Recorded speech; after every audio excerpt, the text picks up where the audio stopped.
at the Irish Freedom Rally today.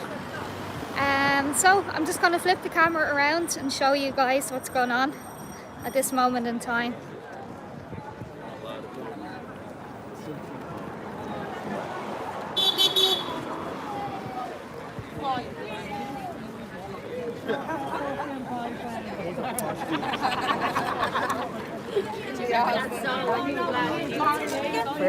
I can actually do them.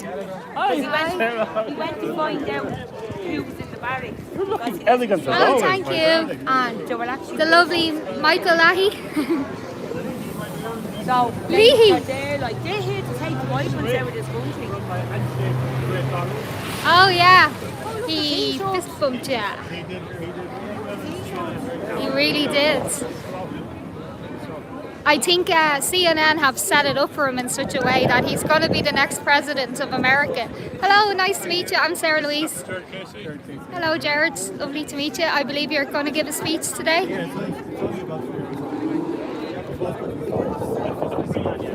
I'm really looking forward to it. We're after getting a good turnout, haven't we?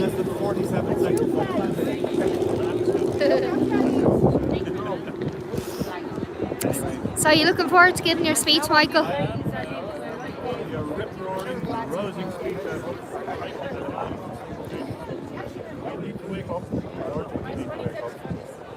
People are beginning to wake up when they realise what's in this business. I think, but I tell people they simply can't believe it. It's unbelievable. And it's going all over the world.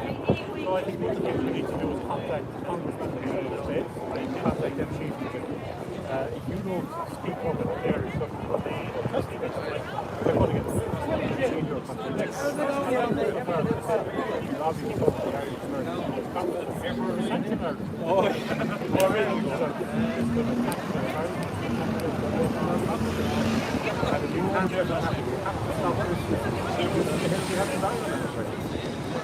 Do you think there'll be any trouble today? No. No. I respect that people are sensible, peace-loving people. I don't see any back here. I don't think they'd be. I think they'd be ashamed of their face. I think even more probably worried about this. That shows you how far the left is going to get people like that. Yeah. The other actor, as far as I can see, up on Martin with his fingers, and he protected our higher court of Martin. And that's what you're facing with. And they know people have to out of the street because they know the people that they put in place there. That's the real danger. What did you think of the victory last night regarding Pear Street? I haven't seen full details of it. I certainly don't approve of violence, but I think when you push people to a certain extent, maybe they have no choice. Yeah. Well, I mean, they were building like shanty towns and tents, and I mean, no community should have to put up with that. How do you feel about that, Jared? Do you not? Okay. Fair enough. I what I've seen on social media this morning, I read a book. No, I don't. Not a word in MSN, completely silent on the fact that they're right.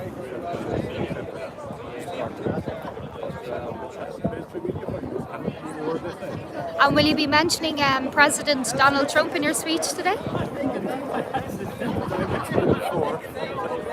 I'd be reminding people that I always look up what day is it. Last time I spoke here, so it's the 22nd of August, which happens to be like a thousand times.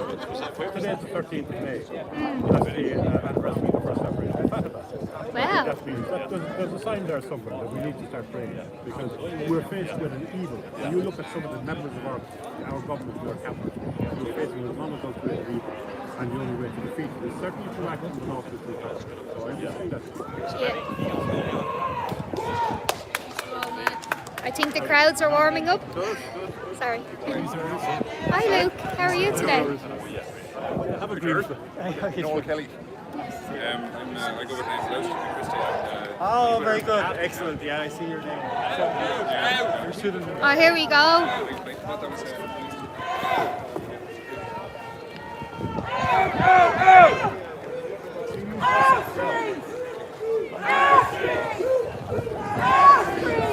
Hi Mick. Give us a hug. Well, how's things? How are you? Love? Good to see you. Yeah, See you. same Go as, keep same up as. your legendary work. Same as, thank you.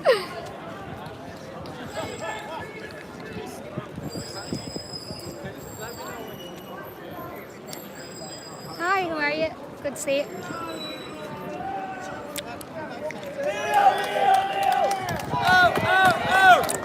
Hey Gav, Sarah Louise, keep up your great work. I'm so proud of you yesterday. I'm so proud of you. It went well, didn't You're it? the hero of our nation. Thank you.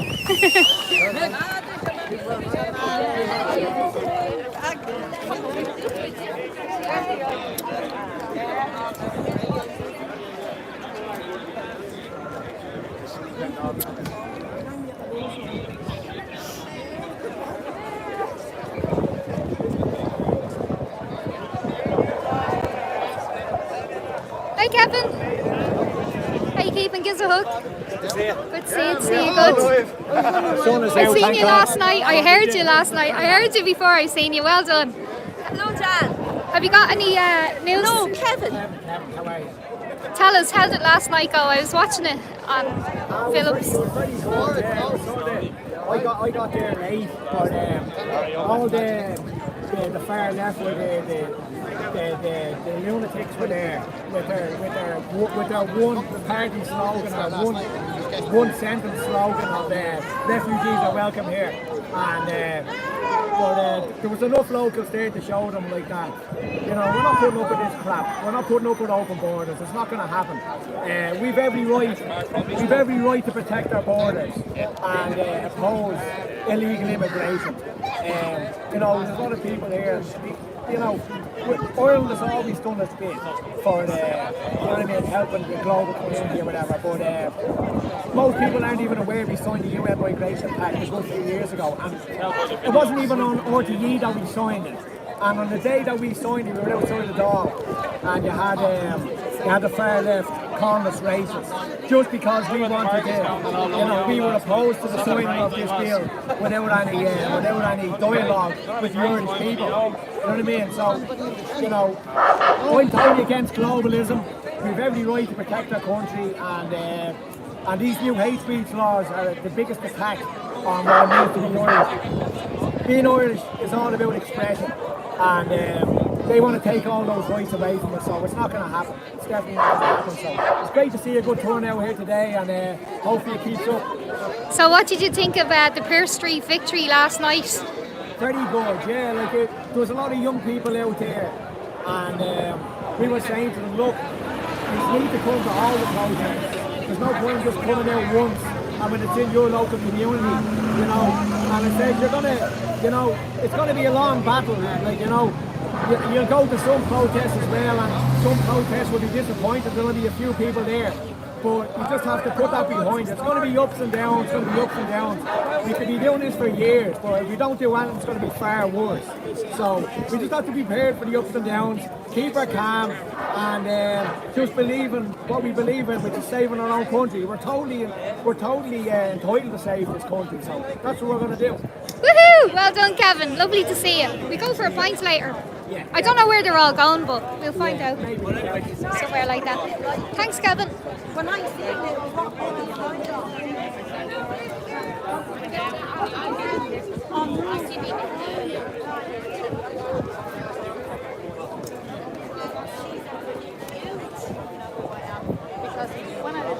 Hi, Patrice. How are you? I finally get to meet you in the skin. Hello, beautiful lady. How are you? Good, how are you? I'm good. I'm just going to stick the camera that way. Yeah. Let's give you an interview, which I will have a few minutes. Yeah, No settling pressure. there. Well done for going into that. Maybe you can talk about that. Do you want to? Talk about going into a place. That wasn't me. Oh, I thought it was There's you. a girl down in Carlo and she said something. She just wants to know her Happy face. birthday to her. Bless her. Is she your friend? This was me. That took a lot of bravery. Yeah. They could have done that. See you later. Oh, yeah. Oh, it's kind of, I love it. It's kind of I oh, do you? Okay. Well, there's always two sides to a story. Yeah. You know? Three sides, actually. Well, you're correct in what you were doing. Oh, really? What? Hi. Hello. Come here. Just come. Are you lying? You won't.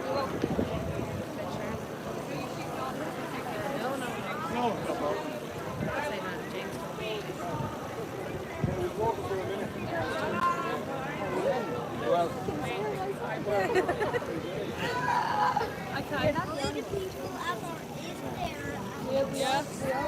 Hi Dahi, how are you, love? Well done last night. I was watching it on telly. Yeah, it was great fun. watching it on Great telly. fun. Good time. So proud of you. But no, like, sorry, like, I don't come across as a philosopher. That's alright. And he's my friend because I've been friends with all of these years. And she told the fruit was like hers. So I've been having fighting. I've been having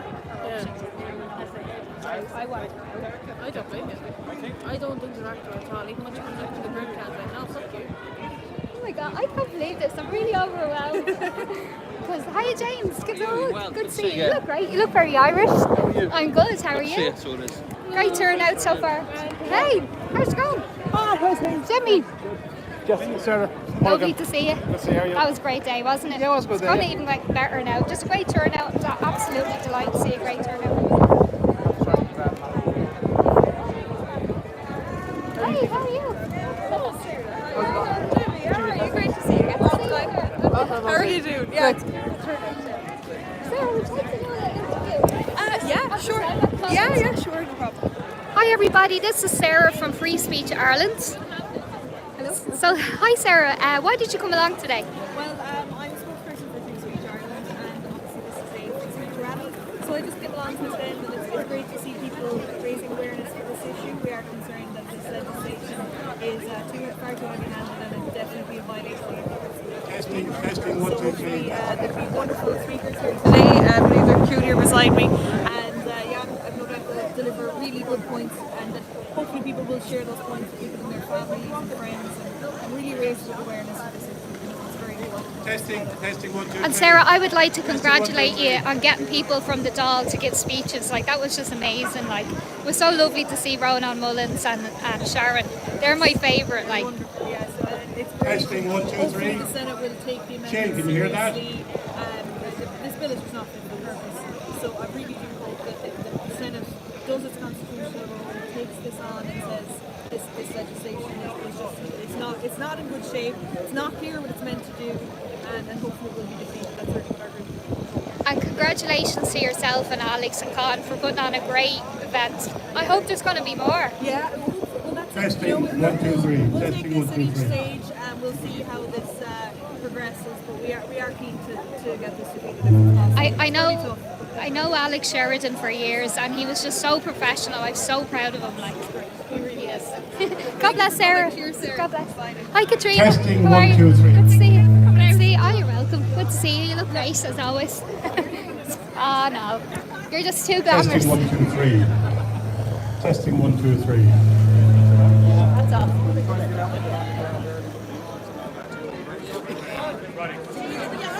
Testing, 1, 2, 3. Testing, 1, 2, 3.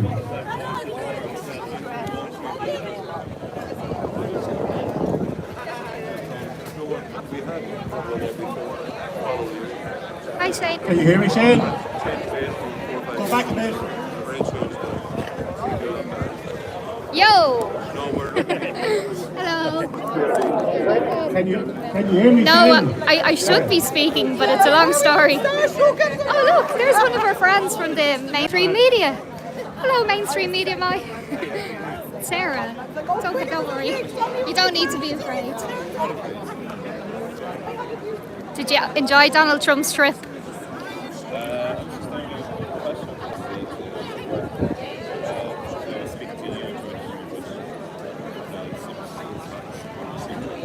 Yeah. Are you a Trump supporter? Are you allowed to say? Huh? I know. Well, I love him to bits anyway. It was good to see you down there. God bless.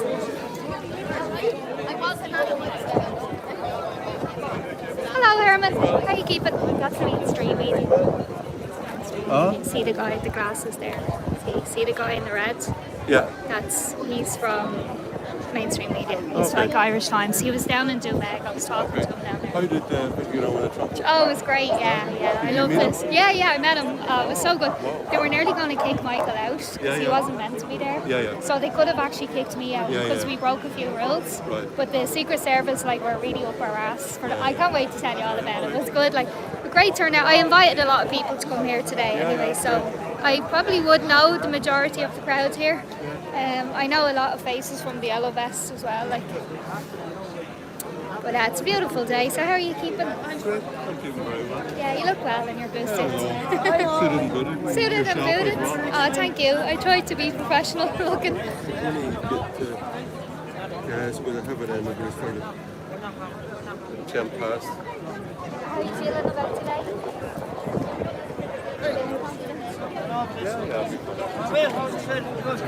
I'll be thinking these flags up now. Yeah. Well, we got a great turnout. Give me a second. Yeah, no worries. Hey. I like your waistcoat. Special occasion. Yeah.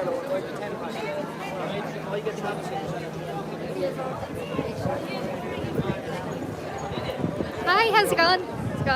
Hi, goods. Great to be here. It's a beautiful day, isn't it? Sunny day. I know. Oh, hi, Fergus. How are you doing? Good to see you, goods. Great to be here with the motley crew. Oh, it is. Great to be here with the true Irish Patriots. We've got a great turnout. I'd say there might be more coming. Hopefully. We should wait kind of maybe a few minutes to let it fill up a bit. So no, we all have to go for dinner later. Where are you all going to head later? Are you going to go for I'm drinks? literally here for probably half an hour. Alright, how's your mum? She's alright, yeah, but I have a family member. She's just sitting there with her dinner, so let's get in. Luckily, I'm on the Lewis line, so it's a 20-minute trip. Give me my hi, how are you? Hello. Hey, it's Good to see you. See you, good. Thanks for coming. All right, good, yeah. I mean, I only found out about it a few days ago. I just found out about it. Yeah, great to go to the crowd anyway. Yeah, They don't want the right. Did you see what happened last night? I didn't see that. I'm pretending I've heard about it. Yeah. No, don't go. Don't go. You're not legging it off, are you? No, I I'm not just gonna go. kind of No, have I'm to just looking just around. record the crowd and that and say hello to Fellas there. people. Well, there's two fellas there from Mullingar. I'll be up the front when this kicks off. I'll be up the front. Okay, so yeah. stand with me if you want, like. No? All right, okay. I'm bringing you for dinner after, okay? All right. My treat. Patrick, how is it going? All right. How are you? I'm good. How are you today? Haven't seen you in ages. This is my friend Noel. Do you know Patrick? No. No. Good turnout, isn't it? Yeah, Today? it is, yeah. I was saying, did you see what happened here? With the fire. Absolutely nuts, so it was. They got their ass kicked here. The people. I know, it was so funny watching That it, them wasn't it? involved with that. It really was. Where did they get that old chair? What? That old chair.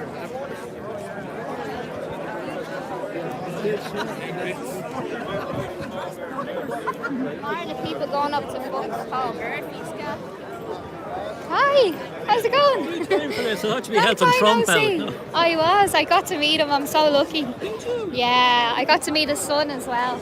You got to meet him down when he was over this time. Yeah, on several occasions. We were in like different rooms together. I went down, I had breakfast, and he walked in, and I was standing at the fire. It was so strange. I'm gonna write about it. But yeah, it was the most amazing experience. And you know what? He's actually quite a good of a man in real life. You know the way like they use these really horrible photographs of him in the newspapers. But like he actually is lovely up close and personal. That's why all the wives are so good looking. Yeah. Well, Only we have a small bit. he made mince meat off that elderly bitch that tried to accuse him of rape. I hate women who do that. Oh, well, Attempt to rape see, and all that. somehow they got the audience full of Republicans. That was the basis of it. And it happened in the interview. CNN. Oh yeah. Oh, fair play. Very Clinton good. News Network. Yeah, that's it. Thanks. Your live stream. Don't worry, it's all good. I won't show your face. I know you don't like it on camera.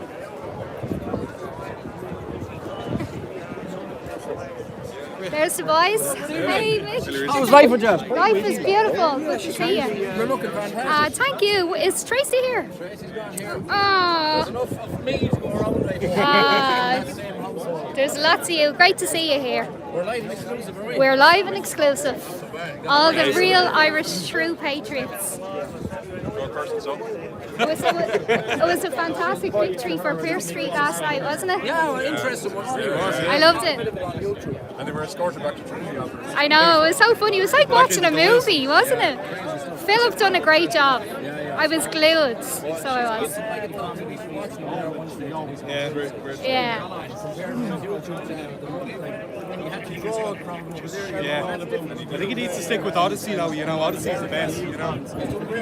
Oh, he is. He's a legend. He really is. He's very intelligent. He's very articulated with his words, you know? Very calm. Yeah, yeah. I believe in open borders.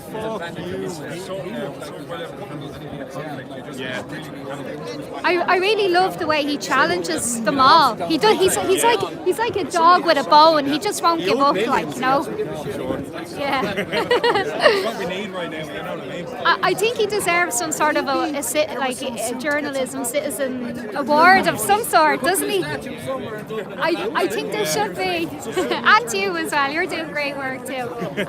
You're speaking your minds, and we love it. Never ever stop. We got a great turnout today anyway, I'm delighted. I look more of a turn up, it's still early, you know. Yeah, it's still early. The true Irish patriots, eh? I'm just hoping there'll be no trouble, like, you know.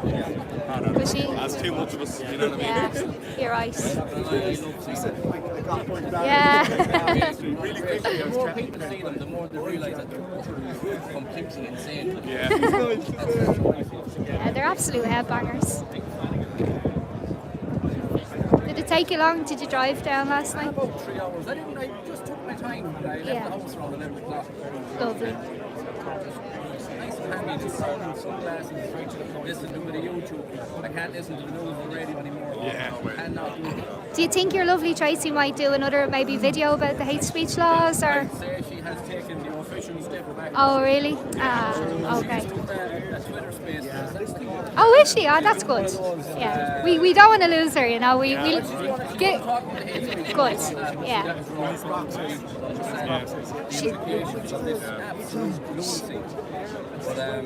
But it's as totalitarian as it gets. Yeah. Like, it might even take Ireland completely out of Western civilization altogether. Yeah. And throw us into the same category. That the worker parties, You know, wash your thoughts through the government cities. Yeah. Before you speak your mind. Are they fucking serious?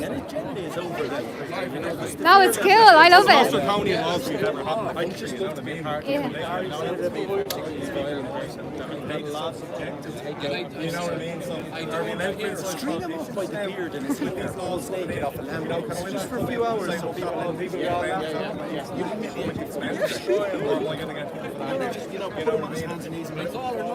yeah. But like, to be honest with you, like, the Gardaí don't have the time to be knocking at people's door. You're after posting a dirty like a meme about Biden or something, like. They're saying hurting words are now a crime. And then it's all bets are off. The guards can't police. It's impossible to enforce You're it. going to need 5 million guards to guard for every man, woman and child. Yeah. To actually see what's coming out of your mouth at all times. Yeah. To check your device. To see what's inside your phone. To violate your privacy. I have something. I got it. I want to show it to you. I'll ring you and talk to you about it. And it's not the first time this has happened. And by the way, oh yeah. my daughter lives in China. We're convinced we have detectives, 2 detectives in our house. I'll tell you about that another day, right? Yeah. So I'm being watched as well. I had to change my internet provider there a few months back as well because I wasn't impressed by what was happening. 54. And my phone. And everything. Really? Well, I need to learn a few tricks from you because I think things are going on with me at the moment too. The older the technology, the less chance to have a packet. That's what I hear in all these days. That's interesting to know. I'm going to move over the front. Lovely chat to you. We'll have to go up now.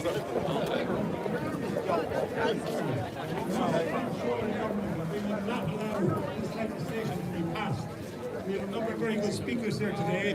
I'd now like to call upon our President, Mr. Herman Kenny, to introduce our first speaker, Dr. Jared Casey.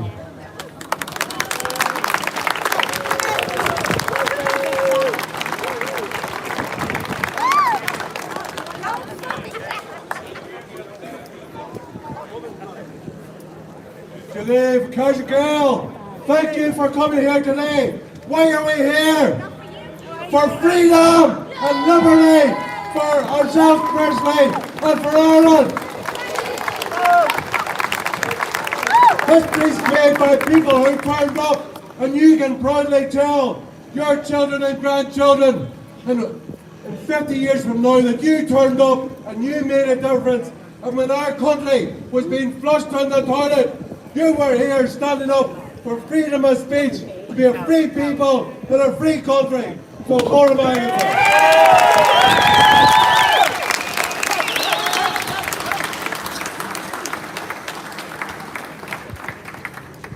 I would like to introduce Professor Jared Casey, former Professor of Philosophy in UCD, and he will give us a rigorous philosophical takedown of this, what can only be described as Mickey Mouse legislation. Give him a build up boss, Professor Jared Casey.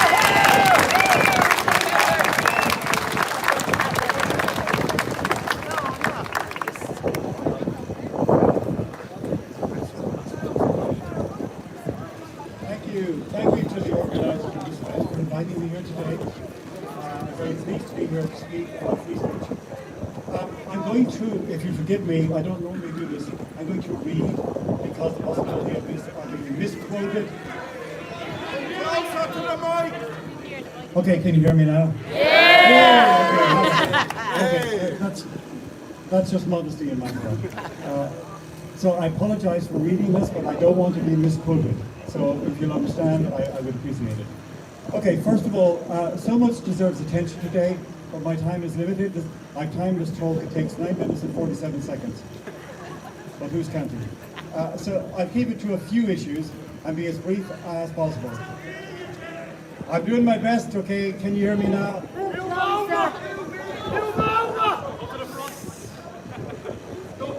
Okay, I'm gonna raise my voice. Okay, as best I can. All right. The hate offences bill is a threat to free speech, and that's the focus of our attention today. But before I get to that, there are some other pieces of legislation you should know about that are problematic when it comes to free speech.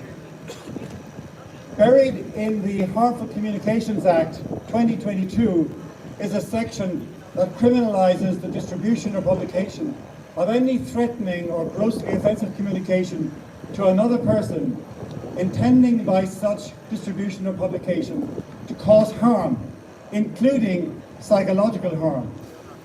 What, you might wonder, is a grossly offensive communication? Well, you'll have to look elsewhere other than the Act to find out, because the term grossly offensive isn't mentioned in the interpretation section of the Act. What a surprise. The possibility of this section being used to restrict freedom of speech should be obvious. In a Dáil debate, even Paul Murphy, not someone with whom I usually find myself in agreement, was moved to protest. The stalking bill contains a definition of stalking that includes persistently communicating by any means of communication with or about a person, attempting to make repeated unwanted contact with a person, or monitoring a person by any means. These sections open the possibility of criminalising attempts to communicate with public representatives, something obviously they don't want you to do.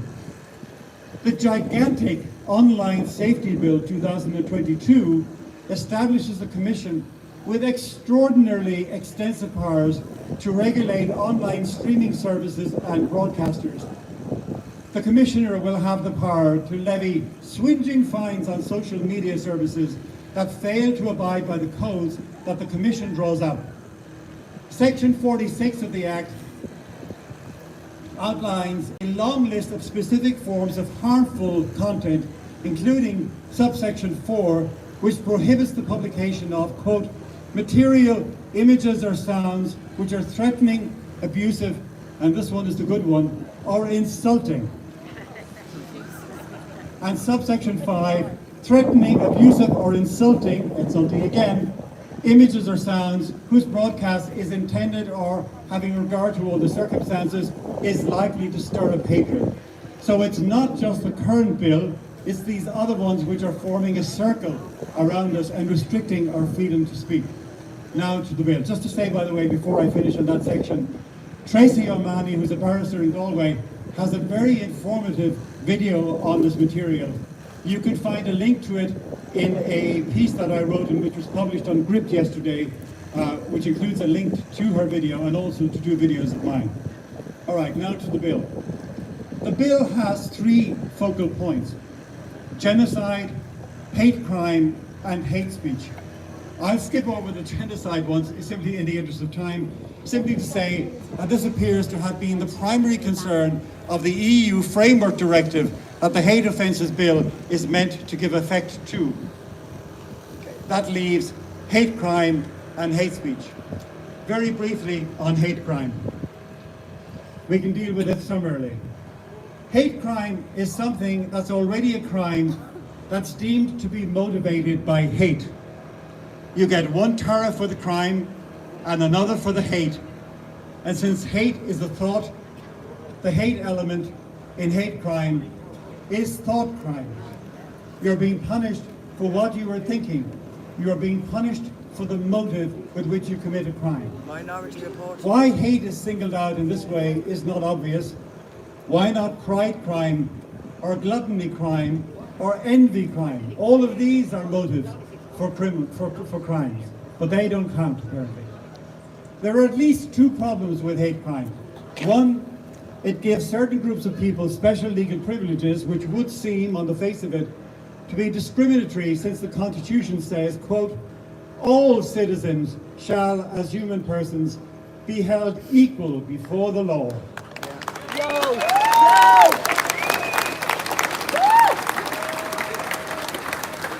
It is hard to see how privileging certain named groups as categories of victims is in conformity with that provision. The second problem with hate crime is that, in fact, it's likely to be counterproductive.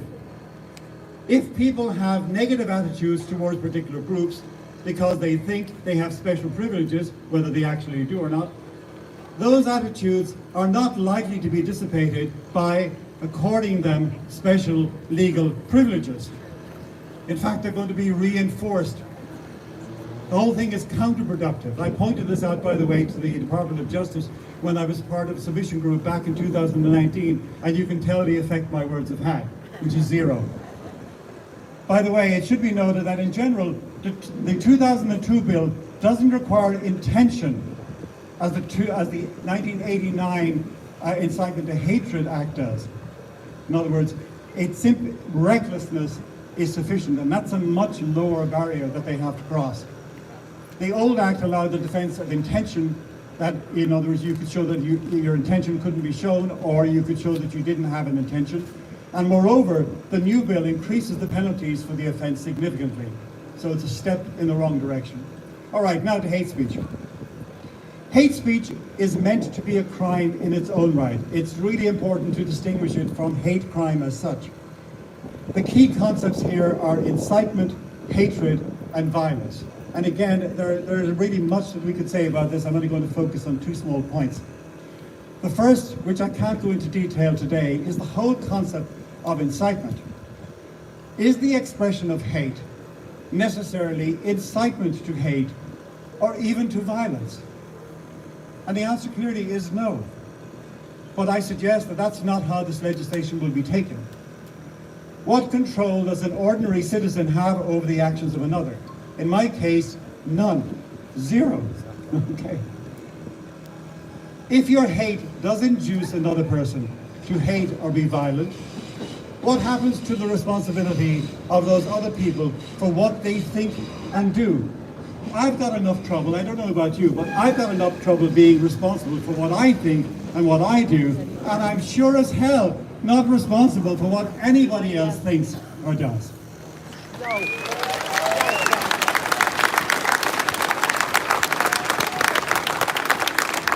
Furthermore, incitement to hate is one thing, and incitement to violence is quite another. And there is no necessary connection between the two. The Hate Offences Bill, its full title is the Criminal Justice Incitement to Violence or Hatred and Hate Offences Bill 2022. The bill covers both hatred and violence, whereas the 1989 bill covers only hatred. Why are hatred and violence bundled up together unless the point is to link hatred intrinsically to violence? There is no necessary connection. Simon Harris thinks that it's absolutely your right to say offensive things, but not to say something that incites hatred or danger towards another person. How could Mr. Harris distinguish between offensive and incitement? Shouldn't any legislation distinguish clearly between being offensive and inciting, whether to hate or to violence? And I tell you something, this legislation doesn't do that. The second problem is that the bill opens the door to unwarrantable state intrusion into the speech and communications of citizens. And that brings us to the small matter of Section 15, the one that concerns search warrants.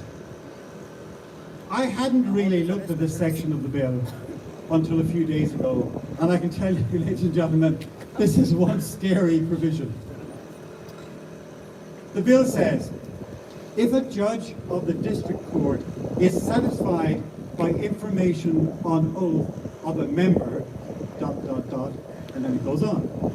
And you say, what member? Member of what? What are you talking about? You have to go down to Section 10 to find out that they're talking about a member of a Garda Síochána. And when you do that, you discover that it refers you to the Garda Síochána Act 2005, Section 3.1. It says a member in relation to an Garda Síochána means a member of any rank. I want you to bear that in mind. A member of any rank appointed under the appropriate provisions. So putting it all together, unless there are other provisions of which I'm not aware, either in this legislation or in other legislation, it would seem that any Garda, not necessarily a senior officer, chief superintendent, not even an inspector, not even a sergeant, that any Garda can go to the district court and swear the requisite oath and apply for a search warrant. The search and seizure provisions of the 1989 Act require the swearer to be not below the rank of sergeant. By the way, just before I came out, I saw on YouTube a video of Senator Sharon Keoghan speaking about this. If you get a chance, find that video and look at it. She's able to go into it in more detail than I can do today. And if you're not horrified and scared by this, then you're not a human being. Now, the warrant can be sought under three heads, the last one of which is the most significant, and that is the offence of preparing or possessing material likely to incite violence or hatred against persons on account of their protected characteristics. The warrant, if granted, wait for this, okay, I want you to pay attention to this. The warrant, if granted, will allow the Garda to enter by force, if necessary, a place named in the warrant. Search it and any persons found at that place. Examine, seize and retain anything found at that place or in possession of the persons found at that place, and compel those at the place of the search to hand over passwords to allow access to their electronic devices. I don't know if that scares you, but that scares the hell out of me.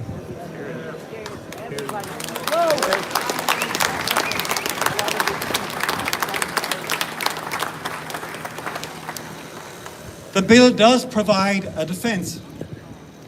You can say that your material is a contribution to literary, artistic, political, scientific, religious, or academic discourse. But if you want to say this after your house has been searched, after the people in your house have been searched, after your property has been confiscated, okay, then that's scant compensation for having, as I said, your house invaded and your property and person searched. The process here is the punishment. It's preemptive punishment before you are ever determined to be guilty of an offence. Now, to adapt what one of my respondents said on Twitter, the police should police the streets and not the tweets.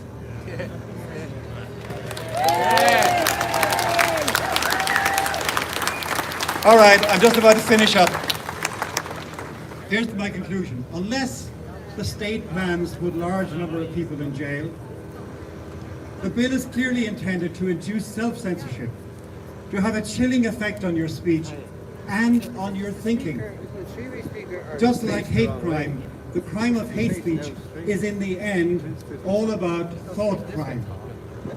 Remember that I don't know if you know the seminal case in the UK where Harry Miller, who was an ex-policeman, was approached by a police officer with a wonderful name, Gull, PC Gull, who ended up telling him, "I need to check your thinking." And that's exactly what they're doing, ladies and gentlemen. They are out to check your thinking. When we put all the pieces of legislation I mentioned together with the Criminal Justice Incitement to Violence or Hatred or Hate Offences Bill, it seems that in years to come, Irish citizens will be faced with formidable legal obstacles to give effect to their constitutional right to express freely their convictions and opinions. That's in the Constitution. In 2016, Leo Varadkar was of the opinion that speech should never be throttled. How artful might be fallen in being.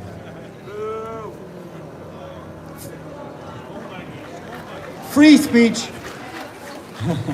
I'm almost done. Free speech.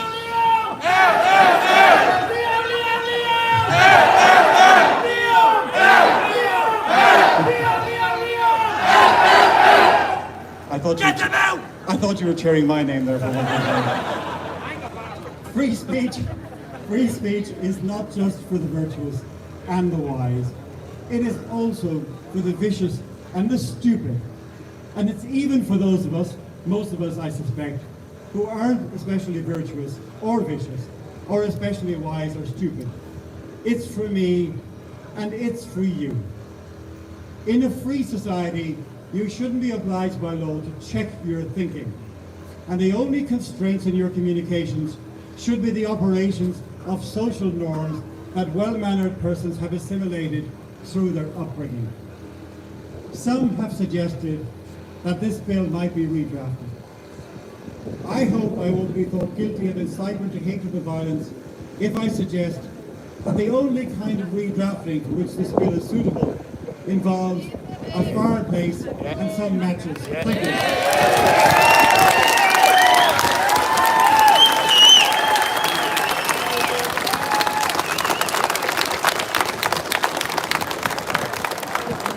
And before he goes, he will have to do a Jared.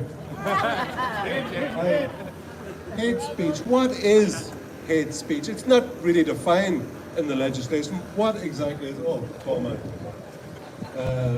What is hate speech? Well, let me give a definition. Hate speech is speech that the government hates. And what's clear over the last number of years, with the legislation that's been brought in, and you can see even about the priority of people on the housing list, that the people who the Irish government hate is the Irish people. We are clearly always last on the list. We are the idiots who go to work and pay taxes. And as the government decides who gets the money, who gets the fruits of our labour. And as we're out working, they're in the dole, working and scheming and scamming to remove our rights to speak freely.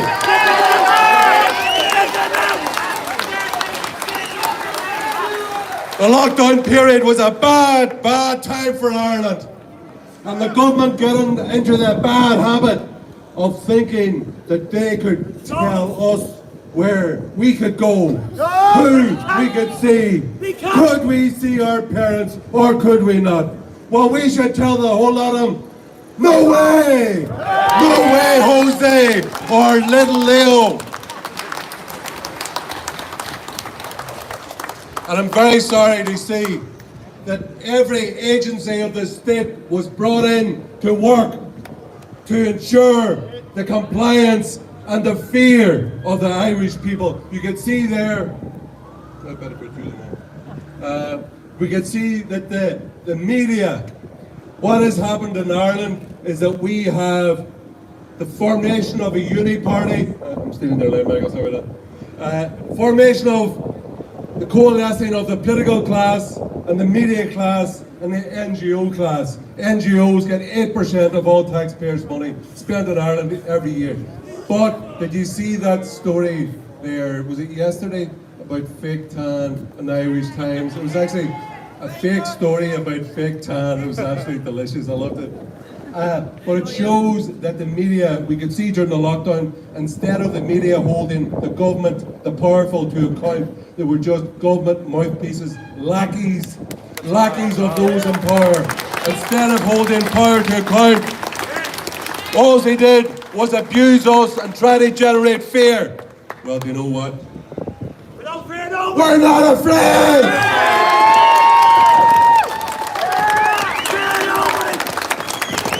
They think, those morons, they think that they're going to intimidate us. They won't fucking intimidate us! They'll not intimidate us. We don't have to get angry. No, we just have to get even. You'll never beat the Irish! You'll never beat the Irish! You'll never beat the Irish! Hey, Jared,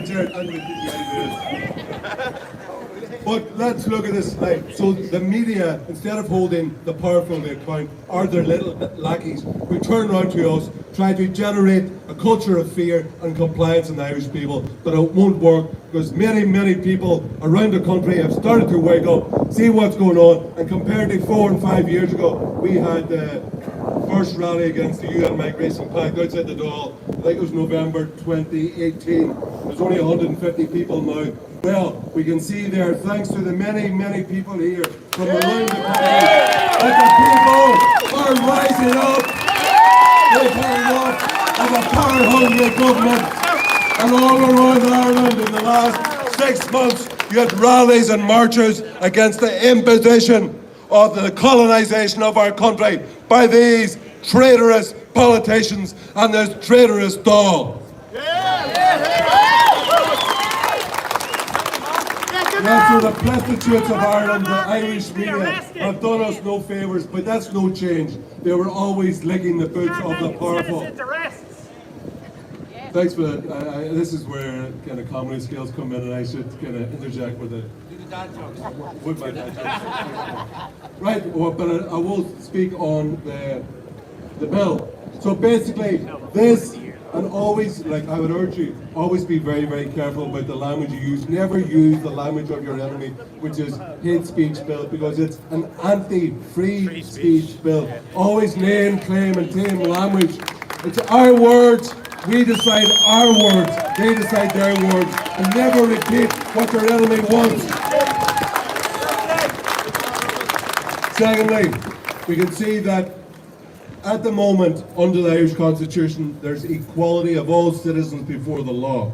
What this legislation means to bring in is inequality of all citizens before the law. That certain groups who the government chooses, selects, that they are given certain privileges over and above everybody else. And of course, who comes bottom of the list? The Irish! Paddy! Instead of Ireland first, it's always Paddy last. That's what happens in Ireland. So it introduces inequality before the law and makes the government gets to select certain groups who have privilege. And there's certain aspects, it's been made very clear in the Dáil already. Cathal Crowe, Fianna Fáil, or Fianna Fáil, TD down in Clare, has made comments that he actually said in the Dáil that part of the intent of this bill was to shut down the Irish Freedom Party and the views that it held. And so they make it very clear, it's about this bill is all about censored. Is there anybody out here who's willing to be censored?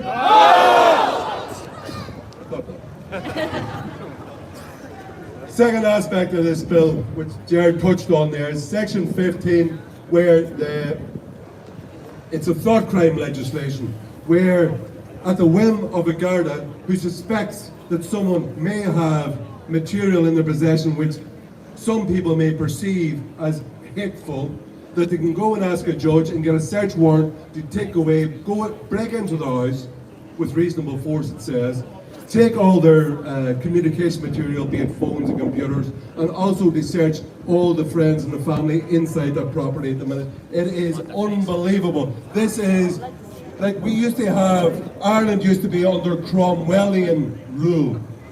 And we used to have, but now this legislation is Orwellian. And it is like dystopian in its nature. It's very, very dangerous. But let's make sure, everybody, that we will stand against it. And do you know one thing? The only thing that makes these people afraid is, one, you get noticed going out rallies on the street. So fair play to everybody who's gone out in the last 6 months and rallied to show the government that we are opposed to the colonisation of Ireland, because we never asked for it and we don't want it. She said what we want is a free people in a free country, and we'll decide what we think and what we say. So get out, show your feelings to people, get on to your senator and make very clear to the 50 senators in there that this legislation must be stopped. The amendments must be, a raft of amendments must be put in to stop the real effect of this legislation. But let's be very clear, the only thing that politicians in Ireland fear is losing votes and losing money. So we are looking for more candidates to run in the next general election. So if you're frisky for a run in the election, in the Grand National of the general election, please make your name and voice heard to yourselves, because we want to run candidates in every constituency in the country that we can generate fear and loathing in the political class in Ireland. That we need to make these people afraid of us, afraid of the Irish people, instead of them thinking they can generate fear with us. No way. So, I'm going to introduce a number of people. I will start first with candidates and people who are running as candidates for the Irish Freedom Party. So first of all, Daithí O'Fallon from County Mayo. He's well dressed today. Where is he? Oh, look at that. Oh, girls. Look, he's made an effort. So, ladies and gentlemen, Daithí O'Fallon. Give him a cool applause.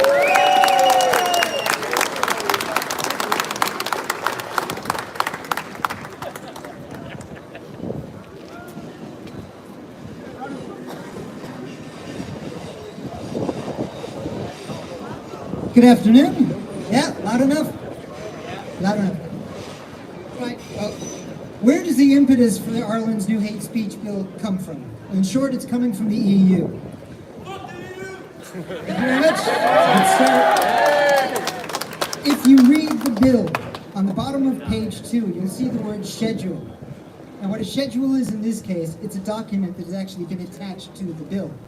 The reason is you can't understand the bill without understanding the attachment. Under that word schedule, you'll see the title of this document, and it is the Council Framework Decision of 2008. That decision is from the EU. If you're interested in reading the whole thing, it's attached at the end of the document. So basically, I'm here to draw your attention to the EU's handling of hate speech. Now, the wording that we're getting on our bill does not come directly from the EU. That's not how it works. But the bill isn't like this. The EU passes what it calls directives, which provide an outline of what must be included in the laws of member states. So the directive is then transposed, is the word they use, into local law. And what that means is they have to put it in the local language, and then they have to accommodate some maybe local traditions or local customs. This is why it sometimes takes many years for laws to actually come from the EU to actually into Irish law. Speak up. Right. The EU has been pushing hate speech laws since the 90s. But relevant for today, as I said, is the 2008 Council Framework Decision. In this, it provided provisions against public incitement of violence or hatred, or dissemination of tracts, pictures, etc., of violence or hatred. Basically, this document was just supposed to be stopping people more, louder, I gotta get Herman Kelly style on this one. Basically, this document is just supposed to be stopping xenophobia or racism. Now then we have to fast forward to 2020, when our law started getting codified in law. Now, in order to do this, I have to talk about Ursula von der Leyen. And please, can we get a boo for Ursula von der Leyen? Thank you very much. In her State of the EU address, she said, "Hate is hate, and no one should put up with it." Well, that's great, but does she have a plan of how to get rid of hate? Yes, she does. In this, she said, "The Commission will propose to extend the list of EU crimes, all forms of hate crime and hate speech, whether you belong to a race, religion, gender, or sexuality." You can see the list is starting to get longer. In support of this change, she cited the EU Charter of Fundamental Rights and Article 2 of the Treaty on the EU. She then continues, "Indeed, any form of discrimination, be it based on sex, racial or ethnic origin, religion or belief, disability, age, sexuality, or the list gets longer and longer. All of this stuff is going to be prohibited." So, and this is where it gets serious. This is where it matters for us now and where it matters for us in the future.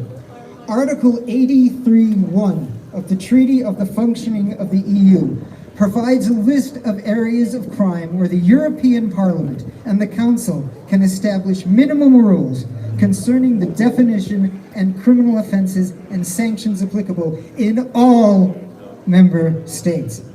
So in step 1, the Council adopts the proposal to make hate speech one of these crimes under 83(1) that the EU can demand EU membership states submit to. And then you get step 2. The Commission proposes these directives on definitions and sanctions of hate speech and hate crime to be adopted by the European Parliament and Council. So let's be very clear. The proposed hate speech in Ireland wasn't some wacky idea our stupid politicians came to on some drunken night after hours at the pub. These laws are coming directly from the EU. Our government is only falling in line and following orders. Thank you very much.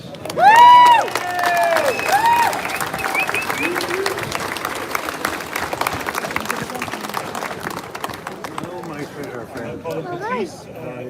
Good, thanks. You don't know me. No. You do, really. Dermot. R-E. I probably do. Yeah. I had great fun following you. Ah, thank you. In the nicest possible way now. Ah, thank you. That's so normal. You're getting it all on. Dublin or Lovely to meet you. All right, thanks, folks. First off, I just want to thank everyone for coming, because without a visible resistance, there might as well be none. And the state doesn't feel the need to react to anything unless they think the problem is not going away. And I can tell you, I'm not going away on this. It's doing great. Now,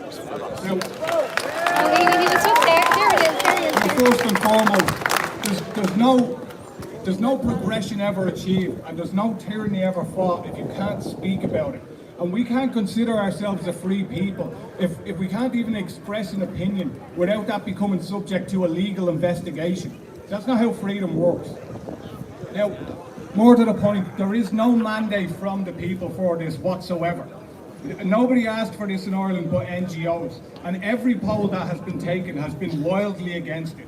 So I think maybe it's time the people in the Dáil and the Shannon were reminded that this country doesn't belong to them, it belongs to us.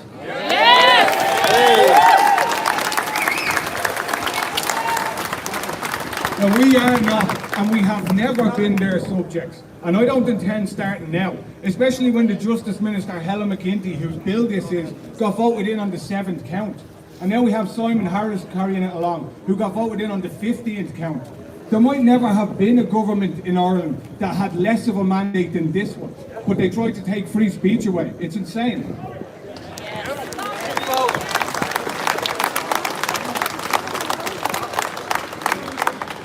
Now, I want to remind us of something here in this country. One of the last times in this country that we had laws around what you could and couldn't say, speaking Irish was the crime. And children were shamed all over this country with on bat to score just for speaking their native language. Only this time, the truth is the target of the law. So where are we going to be in 100 years if we let this pass through? Because, make no mistake about it, these laws are for adults. but they will be imposed on children in schools. If your child makes the mistake of calling a boy a girl, then all of a sudden on an industrial scale, we will be shaming Irish children again. Because this is not just a law, it's a culture of censorship. You won't shut the Irish up! Now, the Dáil did us no favours. Our human rights groups did us no favours. And the Shannon are not going to be able to stop this either. We'd be lucky if they amend it. And even them amending it is not a victory for us. Because laws that are immoral on a foundational basis can't be amended to become moral. We need to get rid of them entirely. And that brings me to Drew Harris, the Garda Commissioner. And when he tried to impose pronouns... when he tried to impose pronouns in the workplace, the members of An Garda Síochána rightfully pushed back against this nonsense. But that begs the question, how can they impose on us what they won't accept themselves? And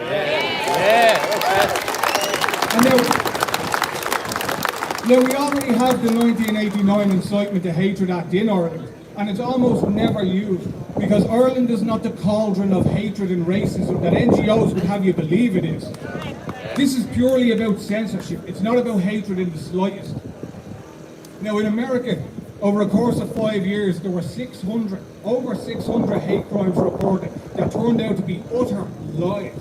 And that is the door we're opening. Right? Now the last thing I want to say, folks, is we are going to have to find ways to fight this. It's not going to be beaten in 2 weeks or a month and a half, but it has to be beaten, because this cannot be allowed to become law for every generation of Irish people. It's about the country we're leaving behind now. Thanks for your time, folks.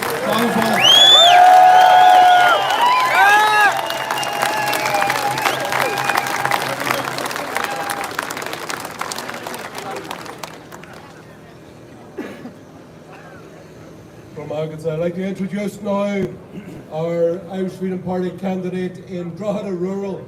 There's the Mayor of Drogheda, Michelle Hall, who's gung-ho for a direct provision centre in Termonfeckin.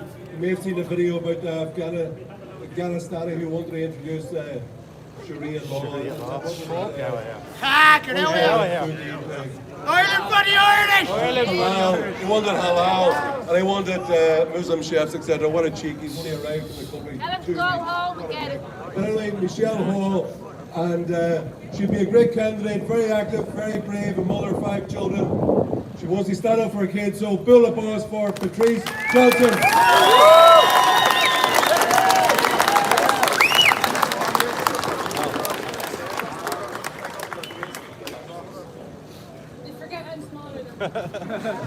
Well, you're louder!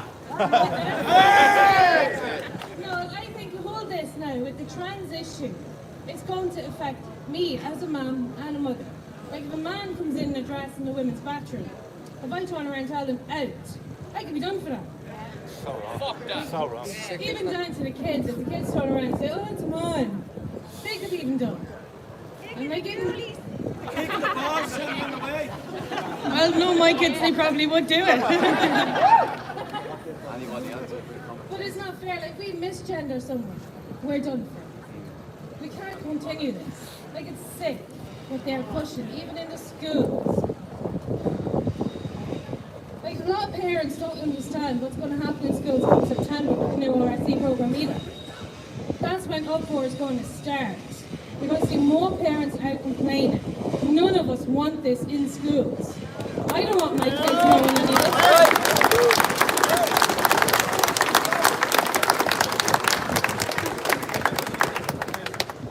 Like my 4-year-old will be going to big school. There's no way I want her seeing half that stuff. She's a child, she doesn't need to learn it. Even down to the older kids. There's enough shit online that they can find out without seeing this and learning it in school. And we're all going to be in trouble for pointing it out. So up until September, everyone needs to push against this free speech and fight back. Because it's not going to stop. The only way to stop it is we do it.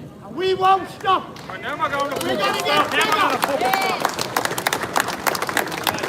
Thank you!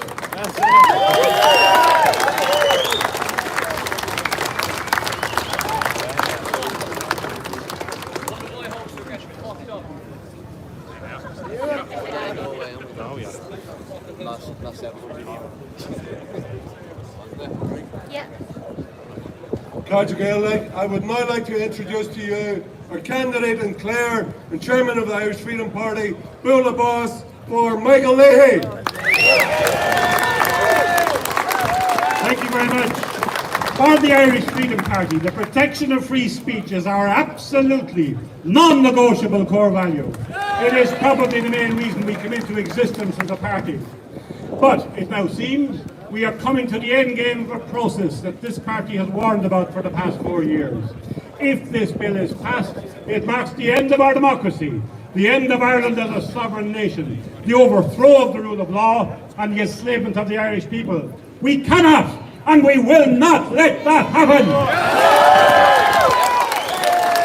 Free speech must be regarded as the primary liberty, because without free speech no other freedom can be defended or vindicated. This has been recognised since ancient times that without free speech...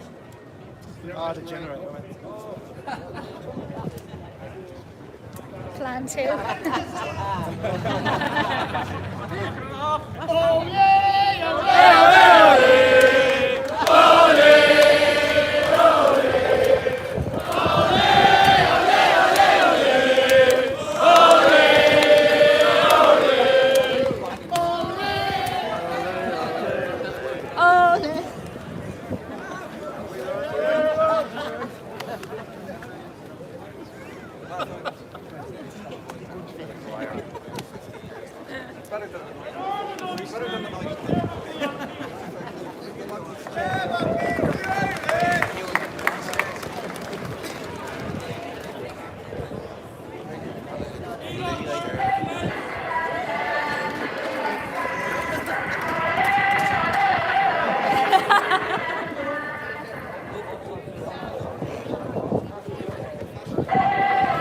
Sorry folks, can you hear me?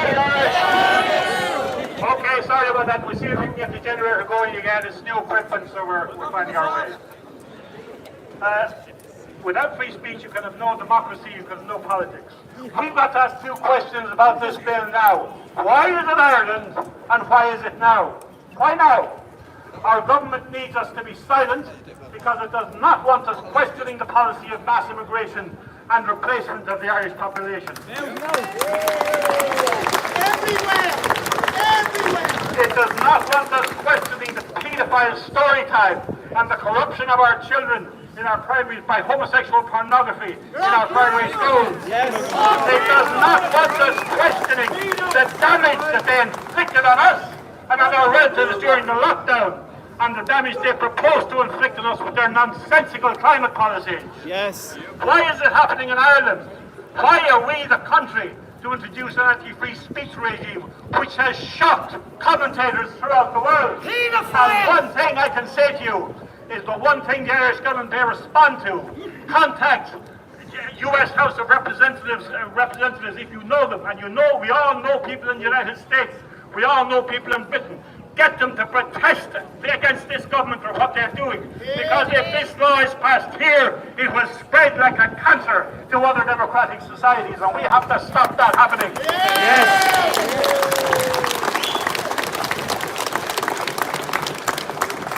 Why is it that over the past 20 to 30 years, Ireland is always the most extreme country in its attacks against property and free speech, in the politicising of its judiciary, and its attacks against the family and against Christian belief?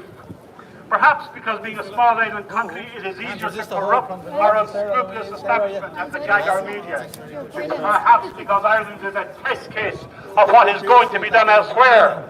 However, I have a word of warning to those who would destroy liberty in Ireland, and that is that they would do well to look to the lessons of Irish history. We fought worse tyrants than these bullies before, and we chased them out of our country.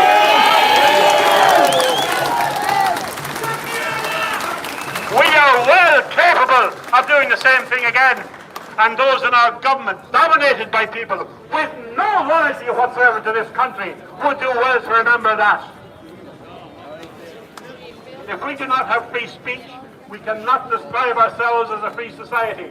Our freedom can't be taken for granted. It was hard won, and we have a duty to fight hard to retain it.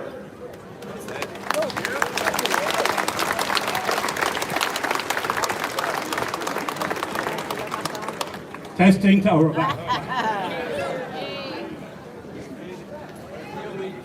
Thanks, guys. That's a bit better.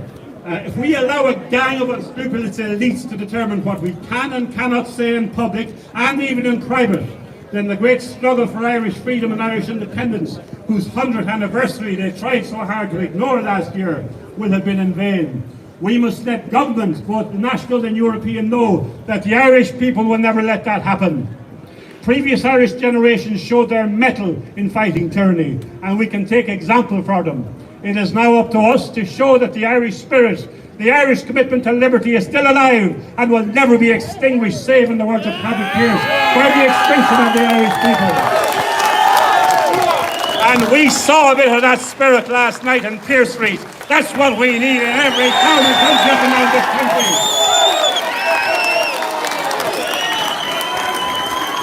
This legislation has been introduced at the behest of a gang of black-shirted fascists and activists who regularly bring their violence onto our streets.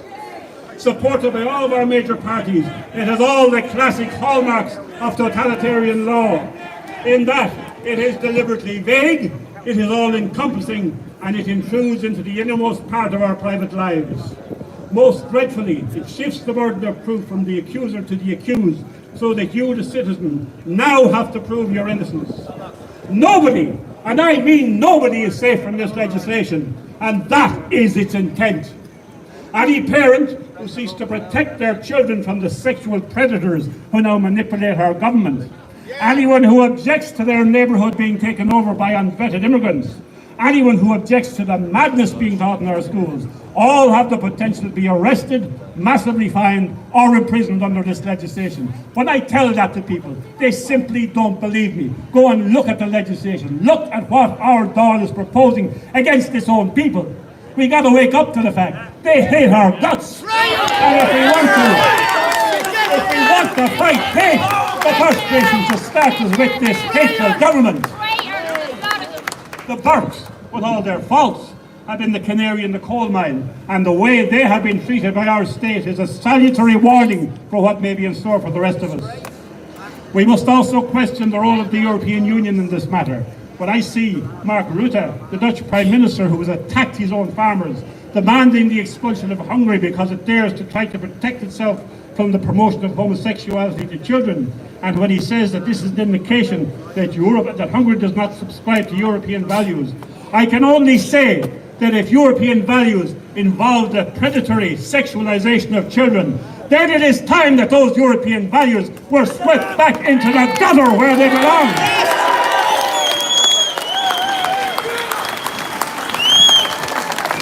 For the first time in our history, this legislation introduces the twin concepts of hate crime and hate speech. Does anybody think, as I do, that when you start using those terms in the context of legislation, that it brings us directly to the horrible world of George Orwell's 1984? Many people in our government seem to think that 1984 is not a warning, it's an operation manual, and they're now putting it into place. Orwell warned us that when an idea can no longer be spoken or expressed, it very quickly becomes an idea which can no longer even be thought. So we are not here just to defend free speech. We are here to defend free thought and defend our rights and dignities as human beings. I am here to say we will never let them take our dignity without a fight of the most determined and bitter kind. And if they want that fight, they can have it.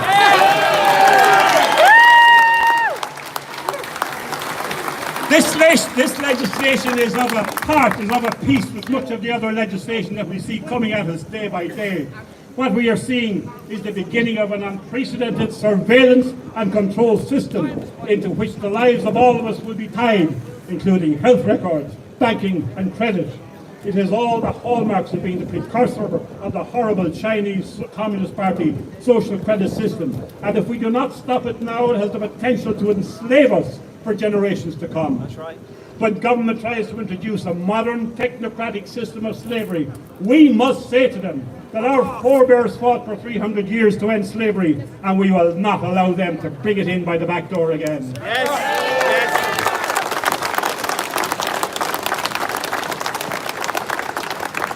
From the point of view of natural justice, this legislation has at least two elements that should fill us all with dread.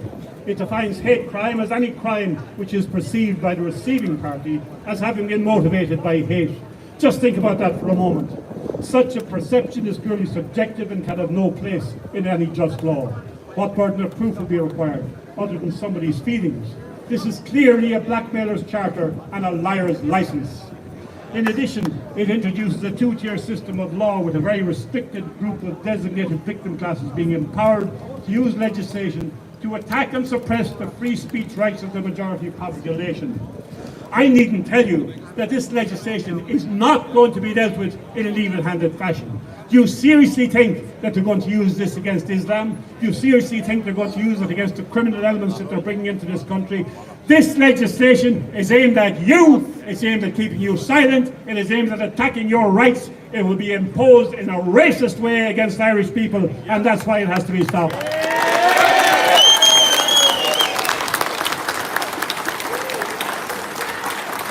It concentrates on three main victim classes relating to race, gender, sexuality and religion. Can we really believe that the elaborate sexual identification and gender politics contained in this law is anything other than an indirect means of attacking religious freedom? Is it not also a means of attacking the identity of human beings themselves? And a foreign president once commented about the West that they now seem to be attacking what it is to be a man or a woman, and that's why the West is in such serious decline. The person who made that comment was President Putin. And I can tell you, when he's looking down on us and when he's regarding what we're doing as totalitarian, we've got a serious problem. Yes. We must also question what impact this legislation will have on the role of An Garda Síochána in our society. An Garda Síochána are going to be put in a situation of prosecuting people, not for criminal acts, but for holding the wrong opinions.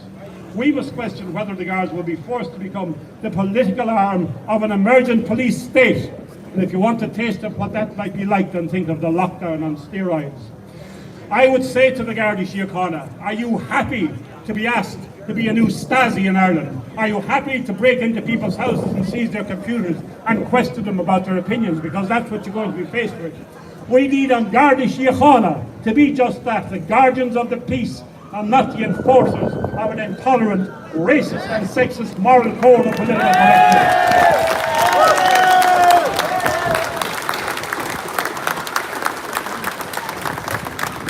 2 years ago, speaking from these steps and referring to the attack against our constitution under the lockdown, I said that we still had a chance that the higher courts would vindicate our rights and call the government to its senses. I fear, sadly, that my faith in the courts may have been mistaken. The courts had adequate opportunity to protect the people's rights during the lockdown, and they refused to do so. We need to know now, do we have a constitution or do we not have a constitution?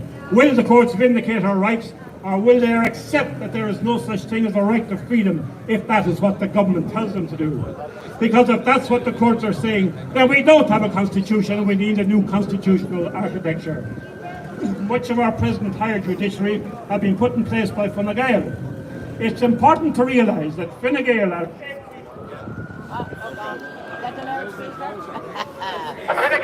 every bit as much of a threat to the stability of our democracy as are the traitors, the globalist traitors of Sinn Féin, or the madmen and madwomen of the Green Party. The judges they have been appointed have been put there to ignore the human rights provisions of the Constitution and to enable the government to do whatever it wants. Repeatedly, the courts have ignored the concept of imprescriptible rights and of natural law.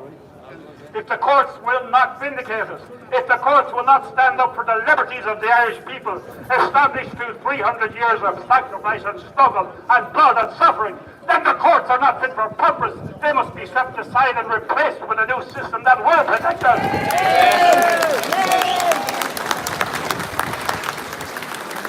This may seem like fighting talk, but perhaps it is the time for fighting. The reality is that it is the people and the nation which will be swept aside if we do not make a stand now. The worst thing we can do is to allow ourselves to become demoralized.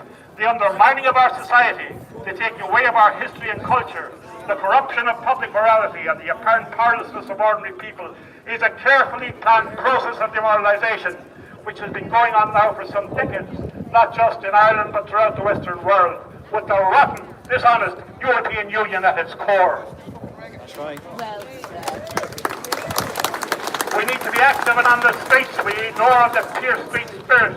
We need to have mass meetings such as these in every town in the country and every day and night of the week. We want to let those in power know that we are a free people and that we will remain a free people and that we are a great historic nation and that we will not allow this nation to perish.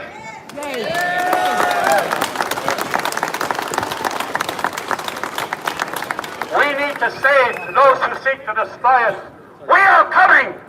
It is not you who will destroy us, but it is we, the people, that will destroy you. We are coming to demand justice for Ireland. We are coming, and there is no power on earth that will stop a unified and risen people when it is awakened.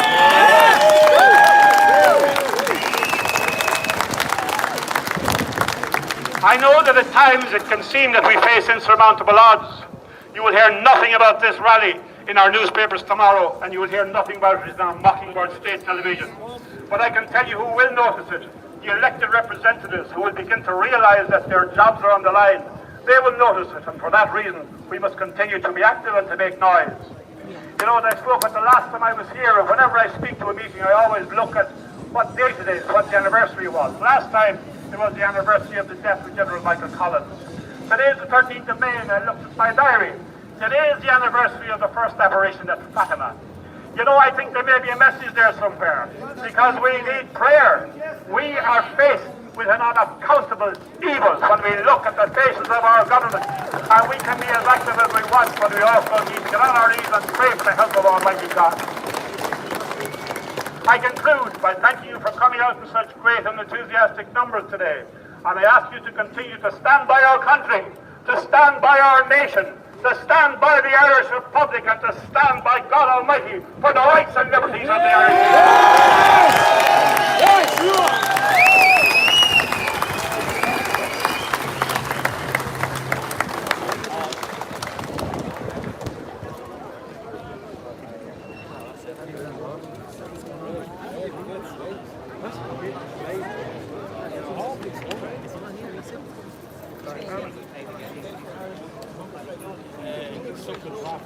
We're just getting our generator sorted out. It's a new one in the box.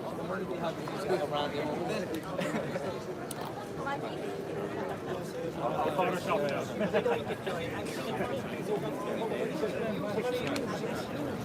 Turn it off completely. Turn the battery.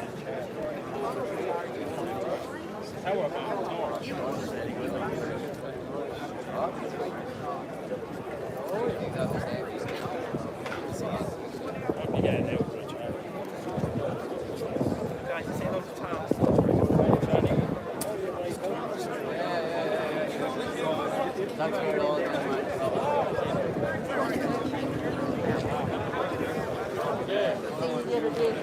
Hi everybody, we're just waiting on our next speaker. You're so welcome everyone. Hope you're enjoying the live stream here today. We've got a great crowd and it's been very peaceful so far, no trouble. Hello everyone, can you hear me there? Yes! Before I start, I'd just like to say a big thank you. I was supposed to introduce myself. Shane Lynham, Irish Freedom Party representative for Westmeath, who's running in the next local election. Okay. Before I start, I want to thank the Natural Women's Council for the hard work they've been doing.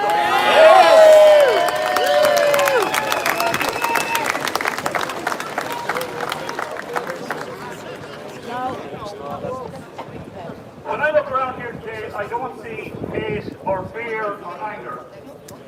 Hatred, fear and anger is the currency of this corrupt government and their NGO minions. To deal with that, so that's all they can see, that's all they know, that's their currency. It's how they see the world around them.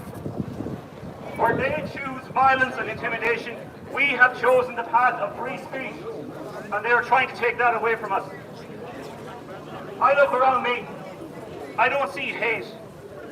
I see determination. I see resilience. And I see a desire for freedom. Yes.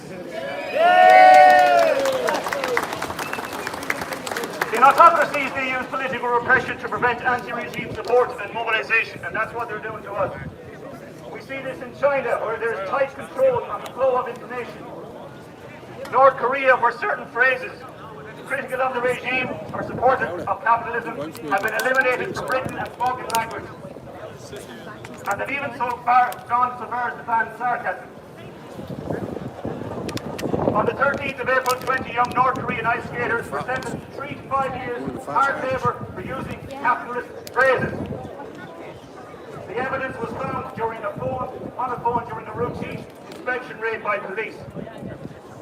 You can only imagine the excitement at Fine Gael HQ at the thought of routine inspection raids for hate speech. Oh, I have a lead. Oh, you use that lead? I don't think it fits in because it's a great Hate speech is universal. Hate speech is a matter of opinion and timing. Where incitement to hatred and violence, as we so often see from the so-called militant left groups in Ireland, is abhorrent and should be challenged at every opportunity. There should be no restrictions on the type of speech that some people might merely find offensive. The bigger the chip on their shoulder, the bigger the offence, it seems. Their victim cards are due to expire shortly. Your little pet. Thanks so much. So, that one's yours. Thanks. The sinister nature of the anti-free speech law is further exacerbated when you look at the weak-minded fools who have brought it into being. Never in our history have we seen such weak leadership and cowardice dangling from EU and WEF puppet strings.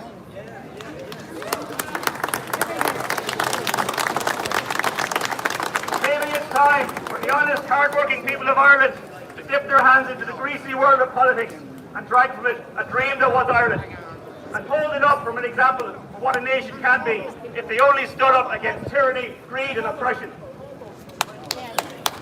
When did words become weapons? When did we as a species become so weak and easily offended? How do we get to a point in our history again where Irish men and women could be imprisoned for having an opinion? How did we get to the stage where mentally ill became a protected characteristic? You only have to follow the slimy path to the gravy train and you won't be long in discovering your answer. As an NGO's profiteering from scaremongering that's going on. Lekela, Ireland for All, and other parasites on our nation.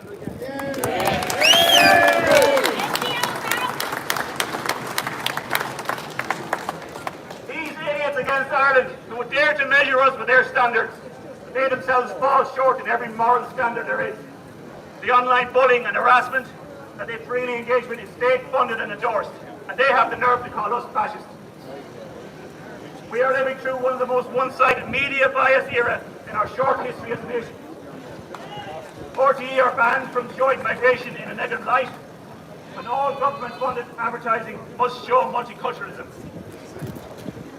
In March, on the recommendation of the Future Media Commission, the National Counter-Disinformation Strategy Working Group was established. How long before we see the Ministry of Truth operatives knocking on people's doors, arresting people for thought crime? As Orwell said, if liberty means anything at all, it means the right to tell people what they do not want to hear.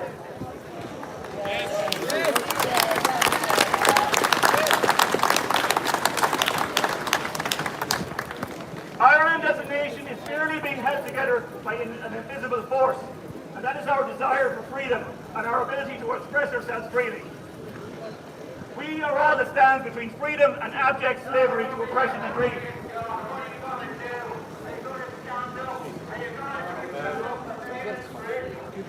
Shane, just keep talking, just keep talking. So I say this, and I hope you like a bit of party. This is all wrong. I shouldn't be up here. I should be in a pub on the other side of the country. Yet you waste our time and threaten our freedom with this bullshit law. How dare you? It's time for the ordinary Irish people with common sense to start replacing the political class at all levels. Stand with us and see it happen.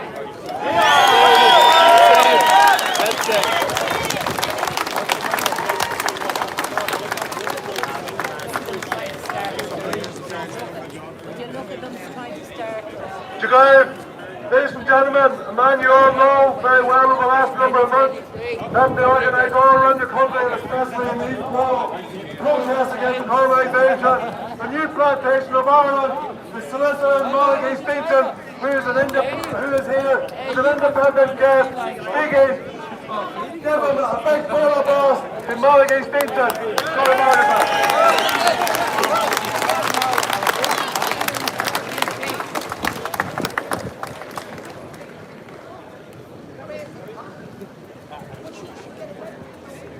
Can you hear me? Yes. The first thing I want to do is to give a big shout out to those who last night took part in the Battle of Pear Street. Yay! They sent a very clear message to the political and NGO class in this country that the working class have risen. We will no longer be dictated to by those who wander down from Trinity College with their degrees and tell us what to do and how to think.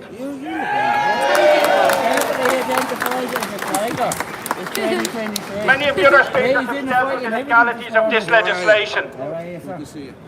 The right to free speech is not about my right to say what I want and debate things that I want to debate. It's about debating things that I don't want to debate. That's the bit that they do. This legislation, while on one hand it's targeted on people like those who spoke here today, it's also targeted on ordinary people to stop them thinking, to keep them in their box and not to stand up against any government policy. We're not sheep!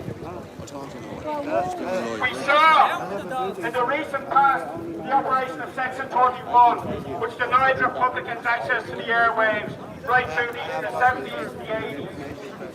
And we saw with that legislation that the state broadcasters and the media went far beyond what the legislation done or said. They refused to discuss any issue with Republicans. The reason they're bringing in the legislation is not alone because of the European directive. It's because when we stood up in East Wall last November, that gave rise to people coming out and standing up against the inward migration and the takeover of this country. They are afraid that people are seeing what's going on. Right through every part of this country, people have stood up. We want the right to say and think what we want, whether we're right or wrong.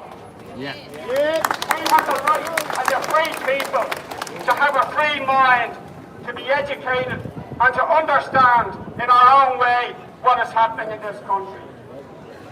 We have the right to make our own minds up.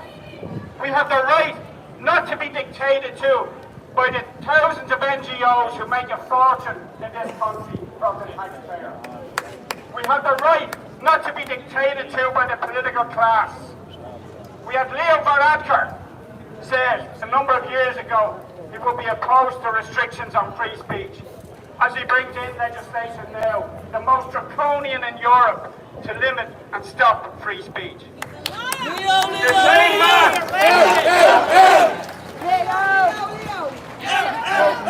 The same man a number of years ago said that he would be very reluctant to limit the right to public protest, as he now brings in legislation to stop protests at a never-increasing number of places.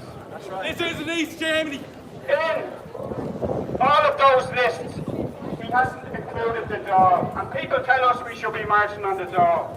If the Dáil was a place where any decisions were made, or where we could have any influence by marching outside it, then that place would be on the list. Yeah. We have a political class in this country who don't know what to think. They're coming out with degrees in politics, degrees in economics. They tell you 2 and 2 is 6. That's right. So much about our economics. Yes. We are here because we have risen. And the Irish people will no longer stand back or sit down or stay in their houses, as many of them did for the past couple of years. I have no doubt that the whole COVID thing was about seeing how much compliance they would get from the population. It's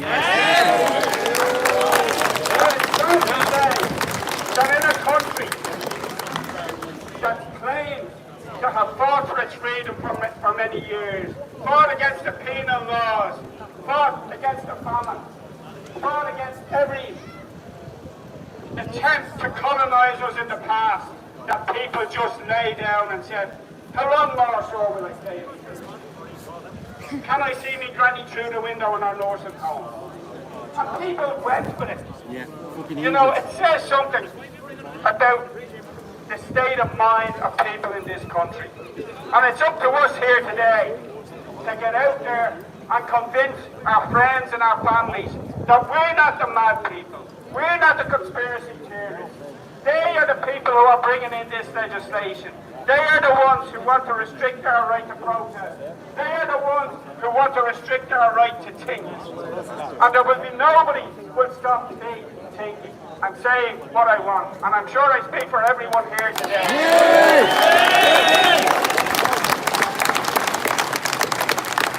It's our job to educate our children so that they become rounded individuals, so they know right from wrong.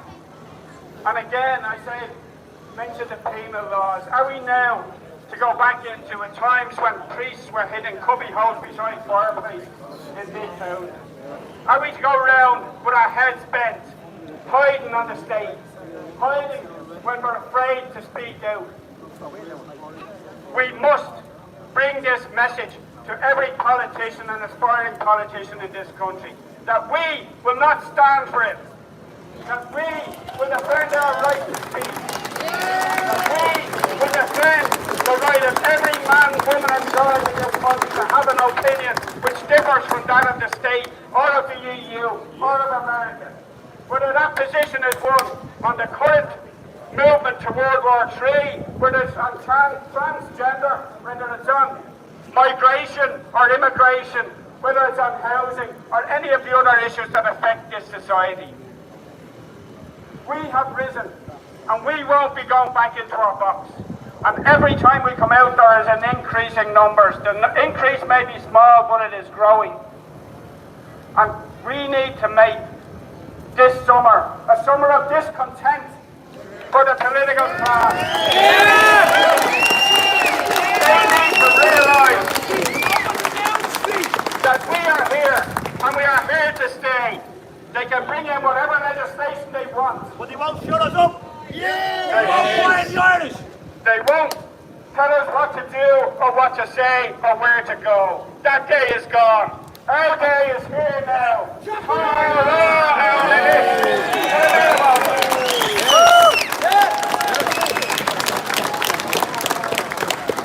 Thank you very much, Maliki.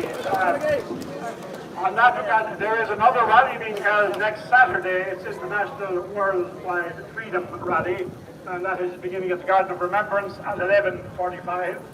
So you might want to attend that as well. I think it's very timely. I think we need to keep the pressure up on the government. I will be passing around shortly with a bucket. And as you know, we need a new generator, or we need a new speaker, because we seem to have a bit of a problem here.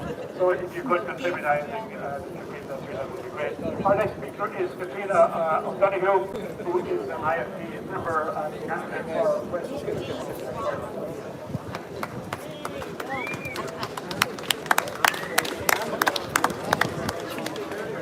Hello, can you hear me? Okay, it's a bit tough following Maliki, but I'll give it my best shot. We're not supposed to agree on everything. We are individuals. We are not a collective, and therefore we all have different views. That's why in our Constitution, Bunach the Aaron, Article 40.6.1 gives the right of the citizen to express freely their convictions and opinions. Men and women died for our freedoms. Now, let me ask you some questions. To all the women, do you want freedom of speech? Yes! To all the men, do you want freedom of speech? Yes! Yes, me too. But what about the voiceless people in Ireland? Our children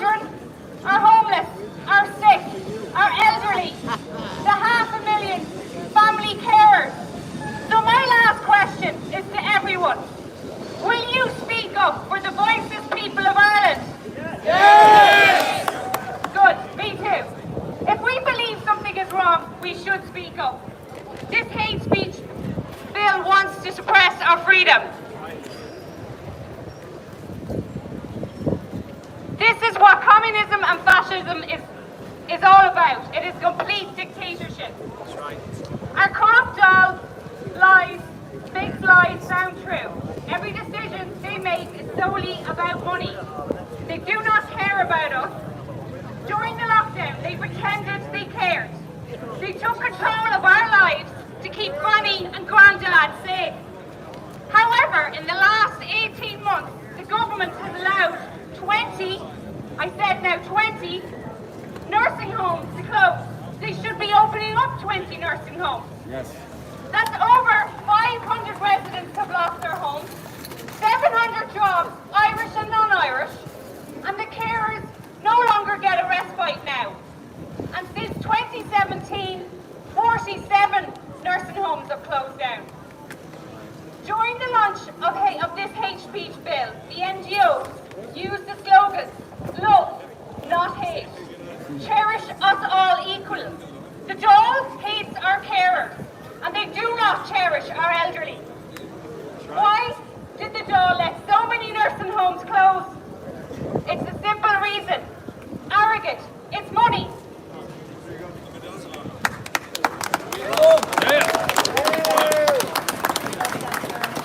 Last year, 11 active nursing homes were converted into accommodation by the government for 30 pieces of silver. Yes.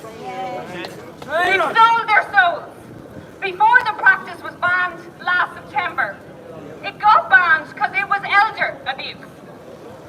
Now they want to lift that ban, just like the eviction ban, that is making more people homeless.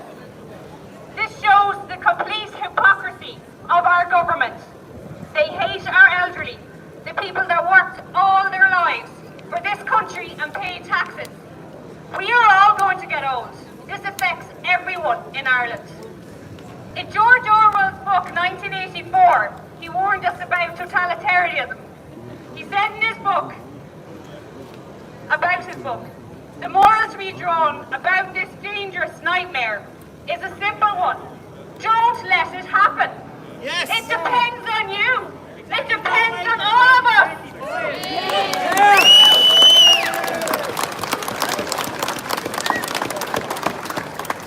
So the big question is, what can we actually do? Short term, and this is Paddy Houlihan's idea. He's an independent councillor from Tala. Yeah. He said, send a letter or a postcard to President Michael D. Higgins and ask him, we deserve a debate on the hate speech bill. Medium term, we could take it to the Supreme Court. And in the long term, we vote these corrupt actors out of the door. No more career politicians, but an EU global agenda. Yes. Get them out! Hell yeah. We need real people in the door and in every county council that speak for all the people of Ireland, all age groups. We vote for people in with common sense, integrity, a backbone, and most importantly, vote in people who want freedom of speech. And goodbye!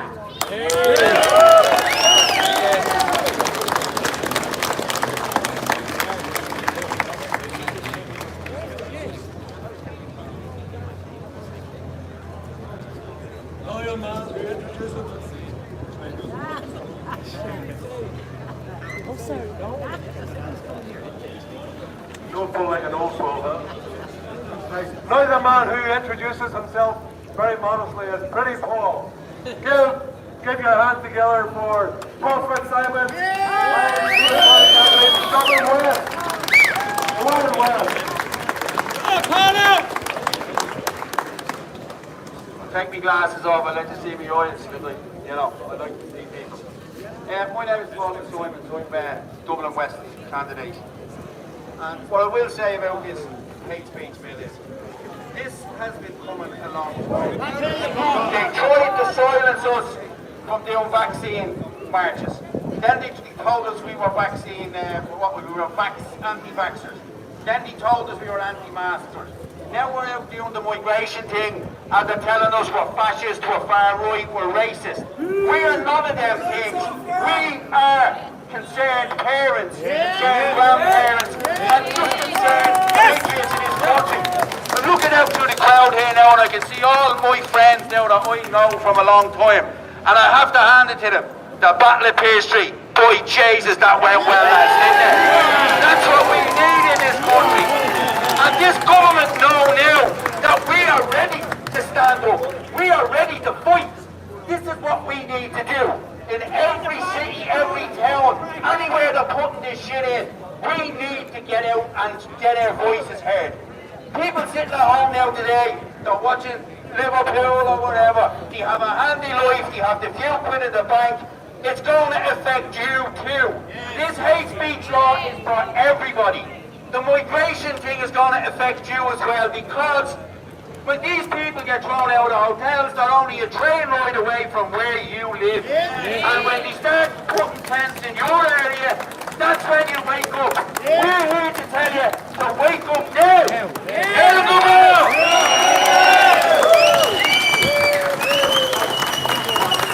I got it, my friend there, Gavin Pepper, and Independence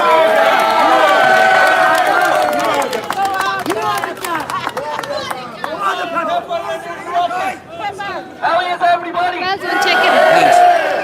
Look at them gorgeous flags. Some European flags here. They're Irish flags. They represent us. A fair play to the people of Pearse Street and the Northern Seas. Because that's what democracy is. You want to take away freedom of speech? Well, let me tell you what taking away freedom of speech means. It means we don't have people like that man, Philip Boyle. We don't have people like Dick the Kid. People like all these people that came out, print media, and showing you what's really happening in the streets of Dublin and around the country. So, if I wanted communism, I'd go to North fucking Korea. But I live in a democracy, and my kids matter. And I'll fight for my kids' freedom of speech. Will you fight with me? Yes! Japan is for the Japanese. France is for the French. Everybody, who's fucking Ireland for? The Irish! The Irish! Yes! Everybody, stand up. It's great to see all the dads finally coming out to support the women. Because the women have more balls than the men in this country. That's it,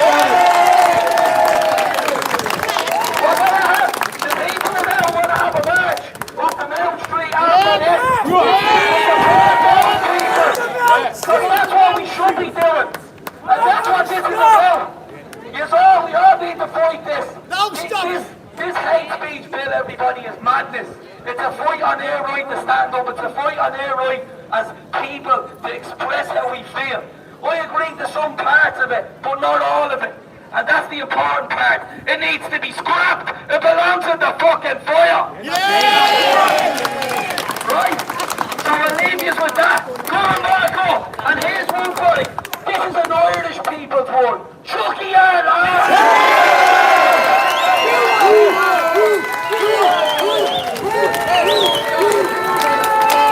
And they will come. Freedom! Freedom! Freedom! Freedom! Freedom! Freedom! Freedom! Freedom! Freedom! Freedom! Good man, have you out there on your pockets? To Michael Leahy. Do I should? But all that stuff about free speech, why are they trying to shut us down? Because they don't want us talking about immigration. Because they don't want us to be talking about, what is it? Chicks with dicks. For cost and cost. That's what they want to talk. They don't want us talking about neonies. They want to silence us, and their compliant media in Ireland are doing this country a lot of damage. But you know what? Like in the 60s and 70s, we will overcome everything that these people put in front of us, and we will not be defeated. Because this is Ireland. We are Irish people, and we must pass it on to our children and grandchildren. I would ask you to make favour, right or right up, your senator. It's the last gasp hope of any change in this bill. Also, if you can, to donate to the party. Donate to the party, join if you can, tell your friends and family about it. Consider voting for the Irish Freedom Party come the next local and general election. And get out to your local TD and put the fear of God into them. That you tell them we want a free people and a free country and nothing else. So I will pass you over now to his friend with Chairman Michael Leahy. Go to Magazine.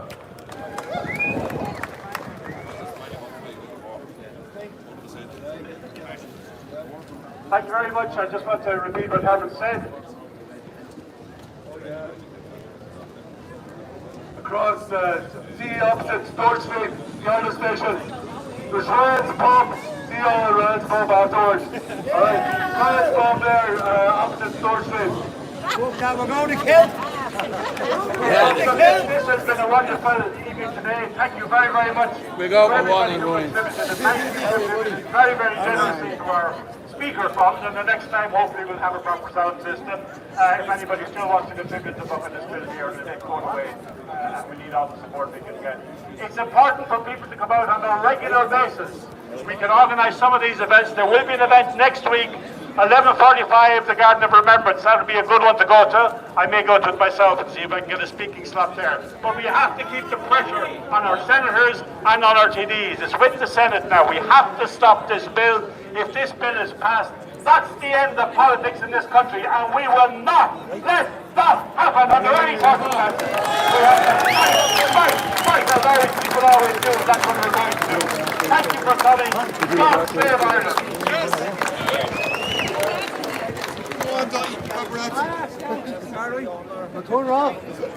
No, leave it. I beg your pardon, we did have one last speaker.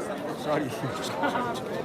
We had Tracy O'Hanlon who's going to sing Our Off to the End. Unfortunately, we're just going to have to sing it to that together.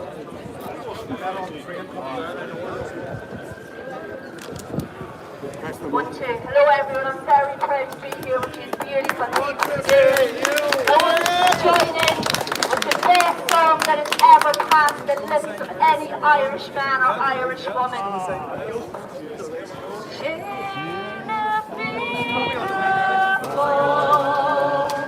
And so we Gallagher, we are slew, our take the wronging coon, with life that said, Shanti Roshan Sherpa. The upper we tear on off wind troll and knocked a haim sa barn of will lay gather will con bosh no sail leg on the scraig we love a grabby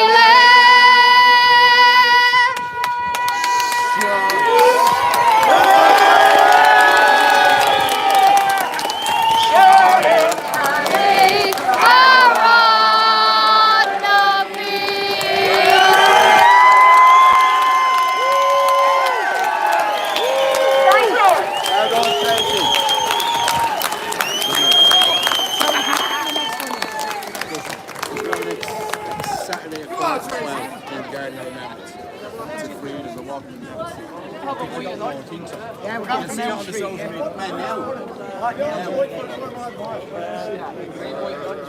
Right now, go to the street!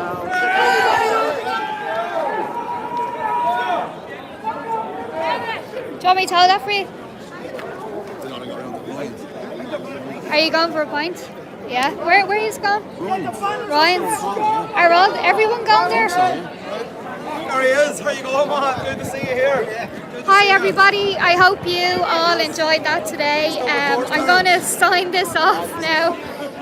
Thanks a million for watching this live stream.